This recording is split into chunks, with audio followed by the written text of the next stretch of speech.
गुरु एक परम शक्ति है, चेतना है, जो ज्ञान के रूप में संसार में विद्यमान है। ब्रह्मांड को वही चला रही है, क्योंकि समस्त प्राणियों में उसी का अंश है, परमात्मा का।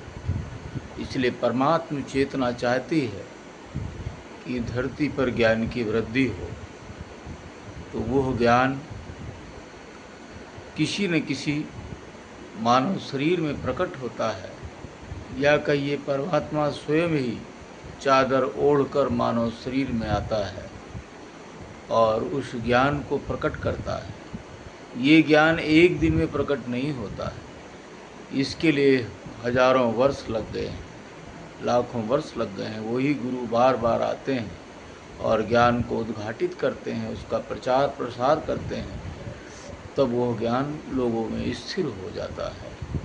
और उसी ज्ञान से विज्ञान डेवलप हुआ है और मानव जीवन के लिए तमाम तरह की सुख सुविधाएं मिलती चली जा रही हैं और मानव जीवन सरल हो गया है। तो जैसे ही हमारे अंदर अज्ञान मिटता है तो हमारा डर भय खत्म होने लगता है, जीवन निर्भय हो जाता है। और भय सबसे बड़ी कायरता है, सबसे बड़ी मृत्यु है। तो जीवन में निर्भयता ज्ञान से आती है।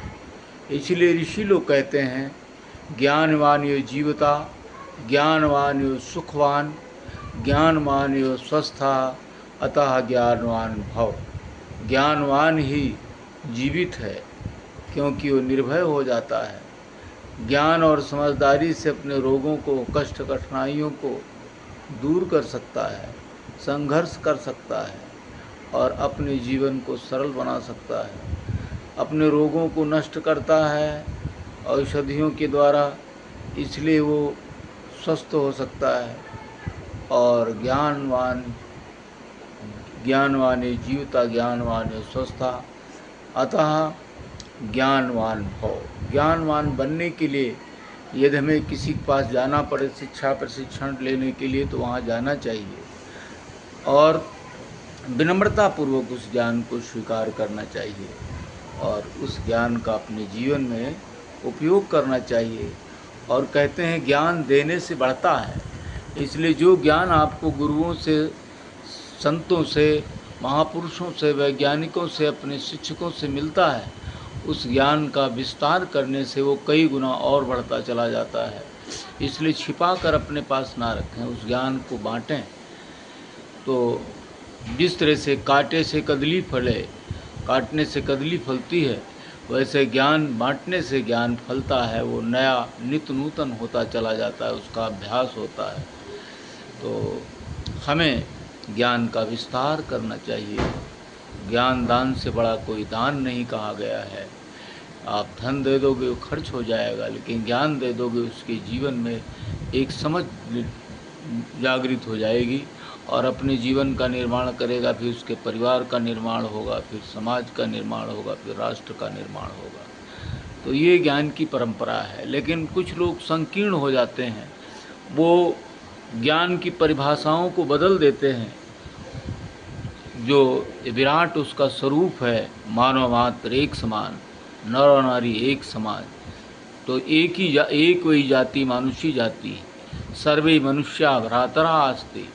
इस भाव को जो स्वामी रामधारी सिंह दिनकर ने संस्कृति की 4 अध्याय में लिखा है, उसको भूल जाते हैं और मानवता को भूल कर वो संकीर्णता में सारी सुख सुविधाएं अपने पास ही रख लेना चाहते हैं। वहाँ पर कठिनाइयाँ खड़ी हो जाती हैं, वितंडावाद खड़ा हो जाता है। तो ज्ञानी जितने भी लोग हुए हैं महापुरुष, सब अपने लिए उदारता और दूसरों के लिए, अपने लिए कठोरता और दूसरों के लिए उदारता का जीवन जीते हैं, दूसरों के लिए जीवन जीते हैं। परहित सरस धर्म नहीं भाई, पर पीड़ा सम नहीं अधमाई। तो दूसरों को परोपकार सम के समान कोई धर्म नहीं है और दूसरों को पीड़ा देने के समान कोई पाप नहीं है। और कहते हैं, परोपकाराय पुण्याय पापाय परपीड़नम। व्यास जी इतने बड़े विद्वान थे, लेकिन बाद में एक श्लोक में सारा अर्थ लिख दिया, कहा कि ये सारे वेद शास्त्रों का निचोड़ एक ही है, परोपकार से बराबर कोई पुण्य नहीं है और दूसरों को पीड़ा देने के बराबर कोई पाप नहीं है। तो ये गुरु का ज्ञान है। अब ये आप पास नहीं है तो गुरु ज्ञान क्या होगा बताइए यार। ये तो बेकार की बातें हो गई। गुरु अगर होगा तो वो नम्र होगा। जैसे वृक्ष जब फल से लद जाते हैं तो झुक जाते हैं उनकी डालें, वैसे ही जब ज्ञानवान होता है तो शीलवान बन जाता है, विनम्र बन जाता है, उदार बन जाता है। और जो अज्ञानी लोग हैं उनके प्रति उदार बन जाता है, विनम्र बन जाता है। आप भी अज्ञानी बनकर क्रोध करेंगे और उसको मिटा देने के लिए, मार देने के लिए खड़े हो जाएंगे, अपनी शक्ति का उपयोग करेंगे, तो आप ज्ञानी कैसे हो सकते हैं। कहते हैं मैं तो बड़ा विद्वान हूँ, ज्ञानी हूँ, बात बात पर क्रोध आ जाता है। आप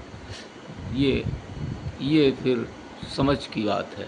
और उस समझ को विकसित करेंगे तो जैसे देश को आज़ाद कराने वाले महापुरुष जो थे, मूर्धन्य कितने बड़े महान विद्वान थे और ज्ञान की, धैर्य की शक्ति के द्वारा अपने देश को आज़ाद कराया, कठिनाइयों को सहे। आज हम लोगों के लिए शिक्षा व्यवस्था खुल गई है और जब कोई बाधा आती है तो कोई ना कोई क्रांति खड़ी हो जाती है। इसलिए ज्ञान को रोकने की कोशिश नहीं करनी चाहिए। आज गुरु पूर्णिमा का महापर्व है। ये दुर्गा शक्ति चेतना है। ये तो परा रूप में विद्यमान होकर हमें बोध कराती है। पिछले जन्मों में हम माँ के भक्त रहे हैं, ज्ञानी रहे हैं, और फिर मान लिया हमारी परिस्थितियाँ वैसी नहीं हैं और ज्ञान हमें नहीं मिला है, तो माँ आ जाती है, हमें स्वप्न के द्वारा, आवाज़ के द्वारा बोध कराती है कि ये तुम्हारा रास्ता नहीं है। अपार संसार समुद्र मध्य मुरारी पादाम्बुज दीर्घनौक। ये अपार संसार सागर में तुम पड़े हुए हो, भटक जाओगे और बड़े बड़े इसमें जीव जंतु हैं, दुष्ट लोग हैं, तुम्हारे जीवन को नष्ट कर देंगे या तुम्हारी गति को रोक देंगे। इसलिए इस स्थान से हटकर उस स्थान पर जाइए। तो वो वातावरण प्रदान करने के लिए ले जाती है। और यदि आपने उसकी आवाज़ को सुन लिया और उस पर चल पड़े तो आप धन्य हो जाएंगे। वो प्रगति कराती चली जाएगी। तो हम तो उस गुरु, उस माता को मानते हैं। त्वमेव माता च पिता त्वमेव बंधु सखा त्वमेव विद्या द्रविणम त्वमेव सर्वमम देव देव। इसलिए गुरु व्यापक है। वही एक व्यक्ति शरीर को मानकर बैठ जाएंगे तो आपको नौकर बना लेगा आश्रम में। जब आप पड़े रहिए जिंदगी भर, आपको ज्ञान भी नहीं, आगे बढ़ भी नहीं पाएंगे। तो गुरु व्यापक है। आप सीखिए सब कहीं। जैसे दत्तात्रेय के 23 गुरु थे, हर से उन्होंने चेतना ग्रहण की। लिए सबसे चेतना ग्रहण कीजिए, लेकिन परोपकाराय पुण्याय, उसको आप परोपकार में लगाइए तो आप ईश्वर से जुड़ जाएंगे। ईश्वर आपकी रखवाली करेगा, माँ दुर्गा रखवाली करेगी, और भी तमाम देवी देवता हैं उस सूक्ष्म जगत में रहते हैं और वो आपकी रखवाली करेंगे। आपको पता ही नहीं चल पाएगा आपकी, और अच्छा करते चले जाएंगे। आज गुरु पूर्णिमा के पर्व पर हमने उन सूक्ष्म शक्तियों को हिमालय में और देश में जहाँ जहाँ वो सूक्ष्म शक्तियाँ रहती हैं अनुभव किया है। और भगवान शंकर जी तो पराशक्ति है ही हैं। गुरु ब्रह्मा गुरु विष्णु गुरुदेव महेश्वरा, गुरुदेव साक्षात परब्रह्म तस्मै श्री गुरुवे नमः। तो ये तीनों से ऊपर जो पार ब्रह्म पराशक्ति है, चेतना, वो भी गुरु है। और वो हमेशा रहती है, कभी नहीं जाती है, और मनुष्य को हमेशा ऊंचा उठाने के लिए वो प्रयास करती है। ओम नमः शिवाय। ओम नमः शिवाय। ओम भूर्भुवः स्वः तत्सवितुर्वरेण्यं भर्गो देवस्य धीमहि धियो यो नः प्रचोदयात्। या देवी सर्वभूतेषु शक्तिरूपेण संस्थिता विद्यारूपेण संस्थिता नमस्तस्यै नमस्तस्यै नमस्तस्यै नमो। जय माँ जगदम्बे। सबका भला करो, कल्याण करो। गुरु पूर्णिमा पर्व की हार्दिक शुभकामनाएं।